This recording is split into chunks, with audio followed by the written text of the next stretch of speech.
आप सभी श्रोताओं को मैं प्रणाम करती हूँ और अपने चैनल में आप सबका स्वागत करती हूँ।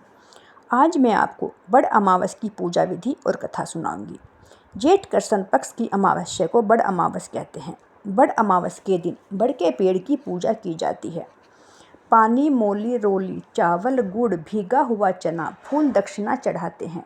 दिया जलाकर धूप, मोली, कच्चा सूत लपेटकर 3 परिक्रमा करते हैं। बड़ के पत्तों का गहना बनाकर पहनते हैं और बड़ अमावस की कहानी सुनते हैं। भीगे हुए चनों में कुछ रुपए रखकर बायना निकालते हैं। फिर हाथ फेरकर सासू माँ के पैर छूकर उन्हें बायना देते हैं। बड़ अमावस की कथा इस प्रकार है। मध्य देश के राजा अश्वपति को कोई संतान नहीं थी। अश्वपति ने पत्नी सहित संतान प्राप्ति के लिए देवी सावित्री का विधि पूर्वक व्रत तथा पूजन करके पुत्री होने का वरदान प्राप्त किया। सर्वगुण संपन्न देवी सावित्री ने पुत्री के रूप में अश्वपति के घर जन्म लिया। कन्या के युवा होने पर अश्वपति ने अपने मंत्री के साथ उसे अपना पति चुनने के लिए भेज दिया। सावित्री अपने मन के अनुकूल वर का चयन कर जब घर लौटी, उसी दिन वहां नारद जी पधारे। नारद जी के पूछने पर सावित्री ने कहा, महाराज, धूमतसेन के पुत्र सत्यवान की कीर्ति सुनकर मैंने उन्हें पति के रूप में वरण कर लिया। नारद जी ने सत्यवान तथा सावित्री के ग्रहों की गणना कर अश्वपति को बधाई दी और सत्यवान के गुणों की भूरी भूरी प्रशंसा की और बताया कि सावित्री की 12 वर्ष की आयु में सत्यवान की मृत्यु हो जाएगी। यह सुन अश्वपति का चेहरा मुरझा गया। सावित्री ने नारद जी से सत्यवान की मृत्यु का समय ज्ञात किया। दोनों का विवाह हो गया। सावित्री अपने ससुराल में आकर रहने लगी।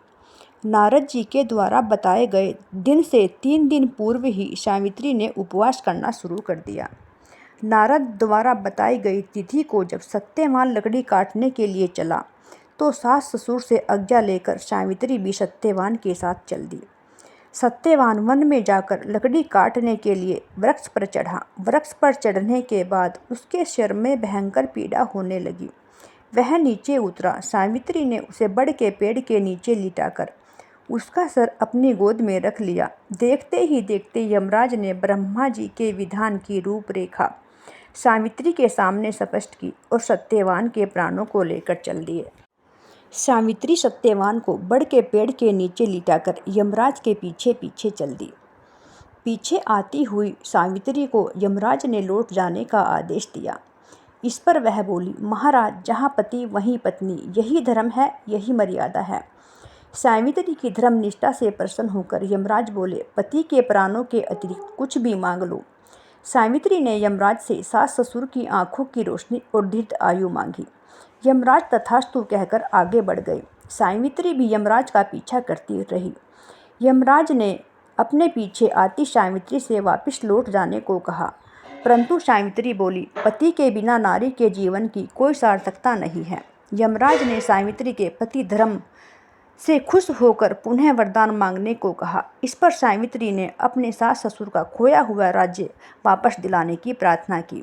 तथास्तु कहकर यमराज आगे बढ़े। सावित्री भी यमराज के पीछे चलती रही। यमराज ने सावित्री से एक वरदान और मांगने और वापस लौट जाने को कहा।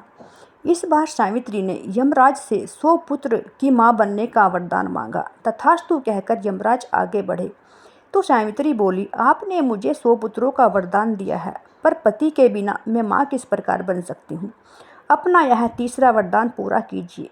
सावित्री की धर्मनिष्ठा, ज्ञान, विवेक तथा पतिव्रत धर्म की बात जानकर यमराज ने सत्यवानों के प्राण को अपने हाथ से स्वतंत्र कर दिया। सावित्री सत्यवान के प्राण लेकर बड़ के पेड़ के नीचे पहुंची, जहां सत्यवान का शरीर पड़ा हुआ था। सावित्री ने बड़ के पेड़ की पूजा की और परिक्रमा की। सत्यवान जीवित हो उठा। प्रसन्नचित्त सावित्री अपने सास ससुर के पास पहुंची तो उन्हें नैनों की ज्योति प्राप्त हो चुकी थी। इसके बाद उनका खोया हुआ राज्य भी उन्हें मिल गया था। आगे चलकर सावित्री 100 पुत्रों की माता बनी। इस प्रकार चारों दिशाओं में सत्यवान और सावित्री की जय जयकार होने लगी। सावित्री के पति धर्म के पालन की कीर्ति चारों दिशाओं में गूंज उठी। ये थी सावित्री की कथा। अब चैनल को सब्सक्राइब और लाइक और बेल आइकन का बटन दबाकर ही जाना।